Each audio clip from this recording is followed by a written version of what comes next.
کیا قرآن کی آیات اور اللہ کے ناموں کی خطاطی بنا کر بیچ سکتے ہیں؟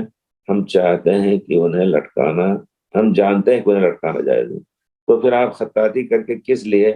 کوئی لے جا کر کے آپ کا خوبصورت یا تغرل قسم کا جو ہوتا ہے کی لکھائی ٹیڑھی میڑھی کچھ کا انداز کی خوبصورت بسم اللہ لکھ دیتے ہیں۔ ہم نے ایک جگہ دیکھا کسی کے گھر میں لٹکا ہوا تھا بسم اللہ، اور ایسے انداز سے یقین لکھا جیسے کبوتری بیٹھی ہوئی ہے بسم اللہ کو۔ یہ چیز پورے طور پر غلط ہے۔ اور یوں ہی اگر آپ سادے انداز سے بسم اللہ الرحمن الرحیم لکھیں اور اس کا لٹکائیں، اس کو لٹکائیں یا آیت کو لٹکائیں، یہ چیز علماء نے اس کو جائز نہیں کہا ہے۔ قرآن لٹکانے کے لیے نہیں بلکہ دل میں حاضر رکھنے کے لیے۔